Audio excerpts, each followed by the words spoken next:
Seems like nowadays relationships, marriages, dating is falling apart wherever you go. Nobody seems to be staying married, staying together. Everybody seems to be dating and breaking up. It kind of makes you wonder, you know, and ask the question, what's wrong with relationships nowadays?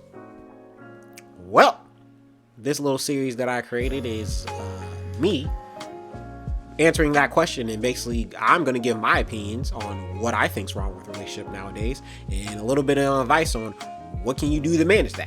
The first thing I'd like to do is give a disclaimer. I am not a licensed therapist or relationship guru.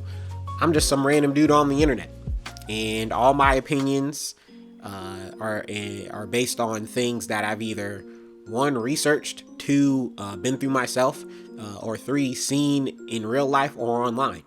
And because I'm a Christian, I'm going to have biblical views and backgrounds. So my advice is going to be inspired by that. And I even reference the Bible sometimes. All right. So, topic number one on what I think is wrong with relationship nowadays. I think a big one is accountability. Or should I say a lack of accountability. A lot of people out here be dodging accountability. Don't be having accountability. Some of y'all be dodging accountability harder than when Goku be dodging Frieza.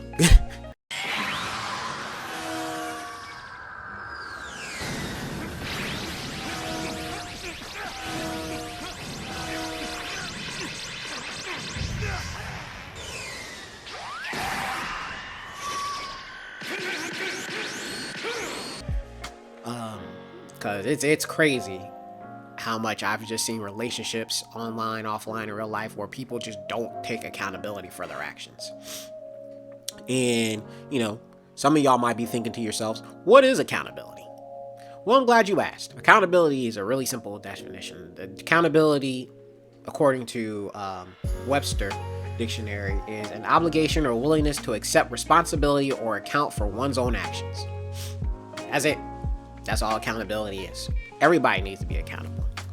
Not just in relationships, just in real life. Like, I don't know how you're going to be like a decent person and grow as a person if you're not, accountable. Not just in relationships. But relationships definitely need accountability. An article by Masterclass basically says that there are a couple benefits to having accountability in a relationship. Actually, there's a lot of benefits, but this study says there lists three different ones. And one of them, number one, is to build self-awareness. You become aware of yourself when you take accountability for your actions.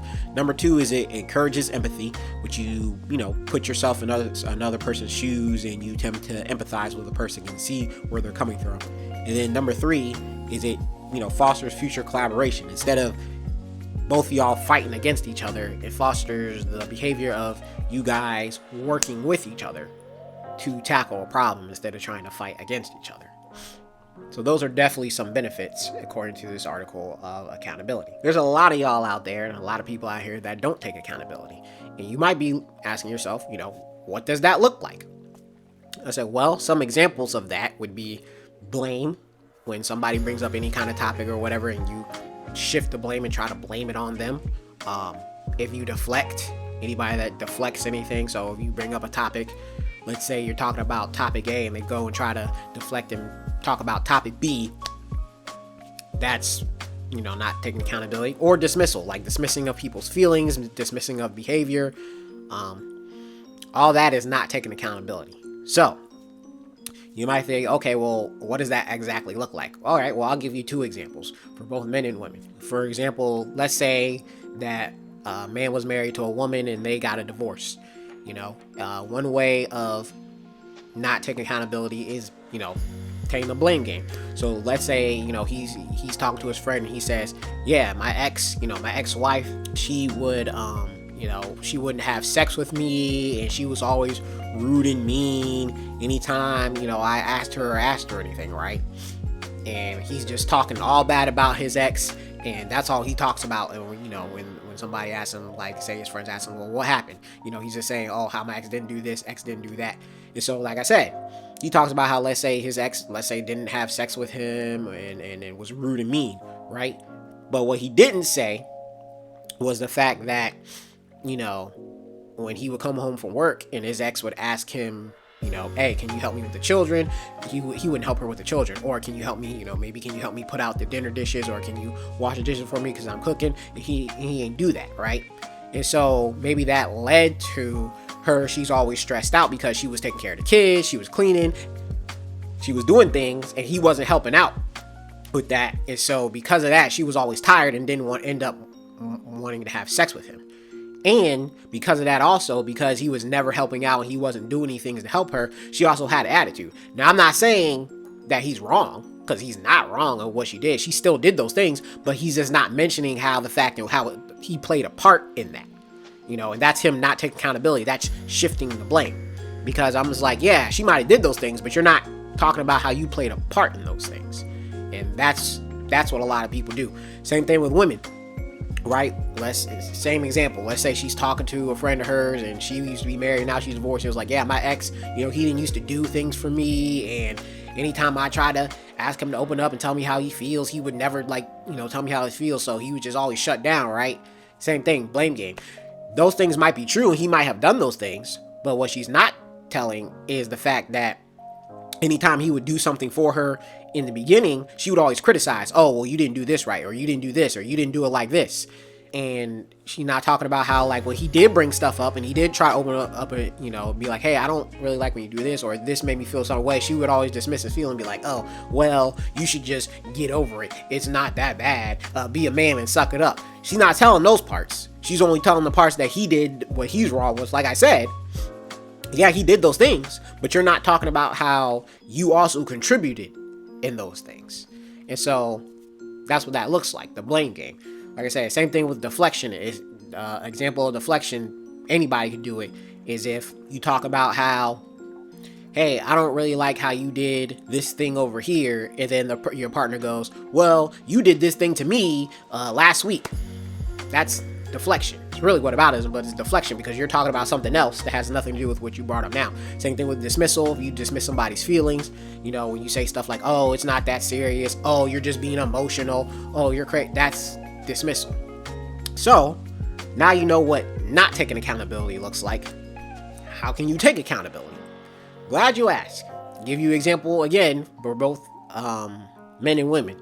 But before I do that, how you take accountability is, first of all, you apologize. When your partner brings something up, you apologize and acknowledge what they say. Acknowledge what you did. And don't deflect. Don't try to justify first. Apologize and acknowledge first before you try to justify. Because sometimes what people do when somebody brings something up, you'll be like, oh, you made me feel like this, or you did this, and you'll be like, well, that's because, and they try to justify it. Don't do that. Acknowledge what they said first. So, for example, if, let's say, a husband and a wife, and the husband comes home, she been cleaning the floor all day, and he comes home and walks on the floor with her shoes on. She's like, hey, I don't really like it when you walk on the floor with your shoes on. It makes me feel like you don't really appreciate me because I've been cleaning the floor. The correct thing for him to do would be like, oh, I'm sorry about that. I'm sorry for walking on the floor with your shoes on. I'm sorry that it made you feel like I don't appreciate you or you're being ignored. That's not my intention. See, you apologize first and then you justify. That's not my intention. And then the most important thing, after you do those, you correct your behavior. You actually do your behavior. You don't just apologize and continue to keep doing it. You apologize and then you correct your behavior. So he says, okay, I'm sorry for doing that. That's not my intention. You can sometimes justify, for example, for him, this is how I was raised. I didn't have a problem, doing it because of how I was raised. But now that I know you don't like that, I'm going to try to not do that anymore. You have a solution. He says, I'm going to try not to do that, or I'm not going to do that anymore. Same thing if a man, let's say, example, he buys his wife flowers and they're roses, and she's like, you bought me roses? Well, I didn't really want roses. I wanted pansies, right? And then he comes to her and is like, hey, every time I try to do something to you or do something for you, you always criticize how I'm not doing something right. That makes me feel unappreciated. It makes me feel like I don't really want to try. You know what she should do? She'd be like, oh, I'm sorry. I didn't realize I did that. That was not my intention. From now on, I will try to not criticize you and be thankful for what you do and give you suggestions in a different way.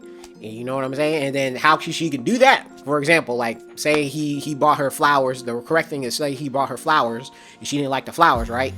Instead of being like, oh, I didn't like these flowers, you can be like, oh, thank you for buying me roses. It's like, I appreciate you for getting me flowers. Just to let you know that I actually like pansies. Pansies are my favorite flowers. So next time if you buy me flowers, if you get pansies, I would greatly appreciate it. That's how you take accountability. And then, like I said, you get what you want because you apologize. Or it's like, I mean, not apologize, but you told him you were still appreciative and you told him what you liked, but you also told that you liked what he did, but you also told him, hey, I also would like, these certain things. That's how you communicate in a relationship. But yeah, you take accountability by apologizing. But yeah, another thing is also when you people are taking accountability, if somebody says, hey, you made me feel this way, or what you did made me feel this way, what you don't do is say, I'm sorry you feel this way. Because really it's kind of shifting the blame onto them. I said instead, what you should say is, I'm sorry, whatever I did made you feel this way. Because then you're taking kind of ownership. You're saying, for example, if your partner yelled at you and there's like, hey, I don't like when you yell at me, it made me feel, upset. What you say is, instead of saying, well, I'm sorry you feel that way, you say, oh, I'm sorry me yelling at you made you feel this way. Or what's even better is, I'm sorry you were upset that I yelled at you. Or I'm sorry, that you felt scared or upset when I yelled at you. Instead of just saying, oh, I'm sorry you felt that way. Acknowledge the action that you did, and apologize for it. That's a good way to do that. So yeah, that's really all I have to say when it comes to accountability and taking accountability. The only other thing I have to say is I'm leaving you with this Bible verse, James 5:16. It says, confess your faults to one another, pray for one another that ye may be healed. That's the King James Version. And basically, I mean, it says it right there, confess your faults to one another. So when you mess up and you screw up, confess your faults to one another so you can be healed. Because like the point said in the article, it builds collaboration and it helps putting y'all together. And it really makes the other person, what I've seen, it really makes the other person open to listening and hearing what you have to say when you basically confess what you did wrong and you take accountability and apologize. So, that's part, I guess, one. I don't really know how many parts are going to be, but that's, part of the topic that when it comes to what's wrong with relationships. Comment below on have you seen people either deflect, not take accountability, or, comment below on how you've seen people take accountability in relationships. Have some discussion in the comments. That's all I really have to say. I would say the next part of the What's Wrong with Relationship series I'll talk about is not taking advantage of your partner, because I see a lot of that based on, like I said, things I've seen online and in real life. So hope y'all have a good rest of your day, and peace out.